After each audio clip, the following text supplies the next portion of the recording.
Bonjour à tous, donc je m'appelle Fréchiamy Jean-Michel. Je suis né en 1962, je suis sur la commune de Marcellus, au Muscat exactement. Donc je suis installé en tant qu'agriculteur à partir de 1986. J'ai suivi une formation agricole normale et je suis à la tête d'une exploitation en polyculture et élevage. Actuellement, on cultive 180 hectares, principalement des cultures fourragères, des céréales et un peu de tomates sous abri. Alors actuellement, nous avons 200 mères blondes d'Aquitaine. C'est une race à viande qui produit du lait uniquement pour son veau. On produit toute l'alimentation pour nos animaux. On a 80% de notre sol qui est en surface fourragère. Les surfaces fourragères qui se retrouvent sur notre exploitation servent exclusivement à l'alimentation de notre troupeau. Pour l'alimentation des animaux, on a plusieurs variétés de fourrage. Donc on fait du métail. Alors de quoi se compose le métail? C'est des céréales plus des protéagineux. Donc dans les céréales, on a de l'épeautre, c'est l'ancêtre du blé, plus du triticale. Ensuite, on met du pois fourragé et de la vesse. Ce fourrage-là apporte des fibres et de la protéine. Voilà, ça c'est du métail, semé au mois de novembre. Donc là, il y a du pois fourragé, de l'avoine. Là, on voit de la vesse. Et ensuite, on doit avoir du triticale. Voilà. Donc ce mélange-là, ça va amener de la fibre et de la protéine. Et ça fait énormément de volume. Et ensuite, ça fait un très bon couvert pour le sol. Donc tout l'hiver, c'est enherbé. Et l'eau, au lieu de courir, elle s'infiltre dans le sol. Et elle est stockée pour l'été. On favorise les insectes auxiliaires qui vont manger des pucerons. Voilà. Il y a des coccinelles. Là, parce que là, c'est pas traité, il n'y a aucun traitement, quoi. Voilà. Il n'y a que du fumier et de la semence fourragère, notre propre semence, quoi.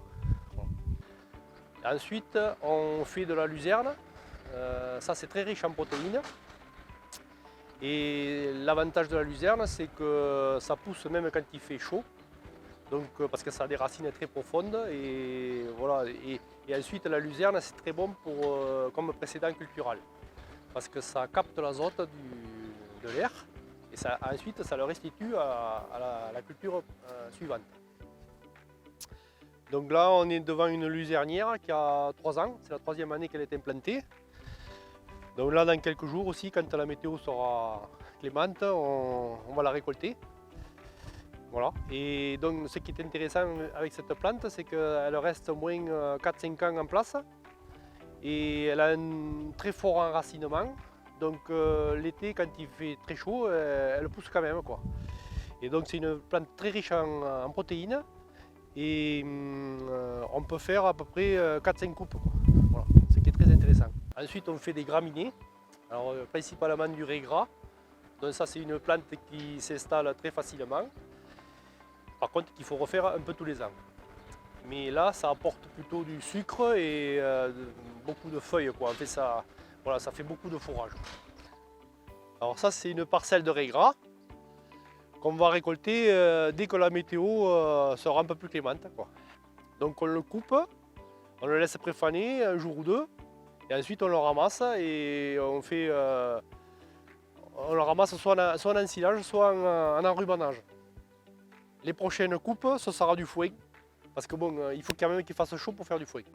L'ensilage, ça veut dire, on coupe notre herbe, on la laisse préfaner pendant un jour ou deux, et ensuite c'est une machine qui arrive et qui la coupe en petits morceaux.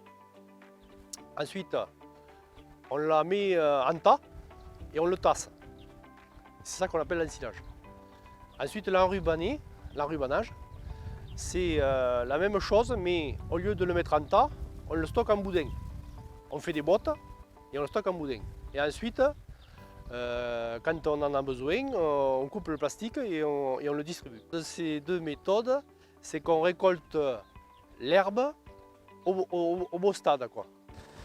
Et ensuite, on a des prairies naturelles, et là qu'on se sert exclusivement pour faire du foin. Et là, il y a plusieurs espèces. Donc c'est souvent de la fétuque, du trèfle blanc, des choses qui sèchent assez vite, quoi. Voilà.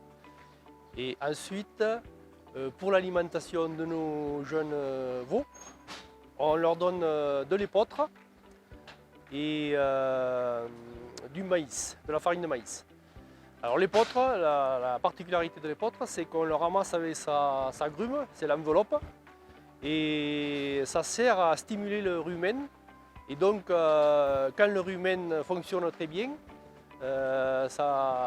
l'animal est en très bonne santé. Alors le fumier de mes animaux me sert à la fertilisation de mes sols. On voit un peu la différence par rapport aux voisins qui n'ont pas de fumier. Chez nous, on retrouve beaucoup de vers de terre. Quand on travaille le sol, on n'a pas de peine à en trouver, quoi.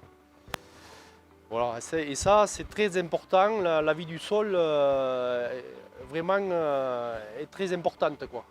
Voilà. Du début de notre installation jusqu'en 2004, on commercialisait nos animaux par l'intermédiaire de coopératives. Et vers 2004, on s'est orienté vers la vente directe de notre viande sous forme de colis par l'intermédiaire d'une salle de découpe.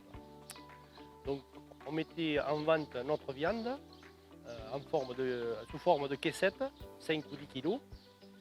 Et là, pour cette activité-là, c'est mon épouse Isabelle qui s'est occupée de vraiment cette activité. Et depuis, elle a vraiment développé cette partie. Donc elle est employée à plein temps, quoi. Et c'est vrai que c'est un poste très important parce que c'est quand même Isabelle qui a le relationnel avec les clients, qui est le plus proche des clients. Et ça, c'est très important parce que par elle, on a vraiment des retours de consommateurs qui nous disent c'est bon, on est content de votre viande, ce que vous faites c'est bien. Et ça a vraiment une très grande importance pour nous, quoi. Parce que bon, on s'efforce de faire de la qualité. Et voilà, là on sent qu'on est récompensé. Et en 2012, on a été contacté par d'autres producteurs locaux pour monter un magasin de producteurs, donc la compagnie fermière. Et c'est vrai que quand on a réussi à faire ce pas-là, on a vraiment senti un intérêt vraiment intéressant pour tout le monde, quoi. Autant pour nous que pour le consommateur, parce qu'on a une relation privilégiée, je dirais, avec tous ces gens qui viennent acheter nos produits, quoi. La qualité étant là, ils savent nous le dire, et c'est vrai que c'est super, quoi. C'est super. Et nous, ça nous a permis d'installer nos deux fils. Enfin, mon fils aîné est installé, il est agriculteur. Mon deuxième fils nous a rejoints alors qu'il était salarié en 2017. Et notre fille a aussi intégré l'exploitation à temps partiel, mais elle a mis un pied dans l'entreprise, quoi. Donc c'est une histoire familiale puisque tout le monde travaille à la maison et ça fait chaud au cœur, quoi, hein. Là, le fait qu'il y ait des jeunes, mais je sais que ça va continuer, quoi. Et ça, pour moi, c'est un point positif, mais vraiment à 200%, quoi. Et ça, grâce à la compagnie fermière, parce qu'on a quand même une plus-value qu'on n'avait pas avant, quoi.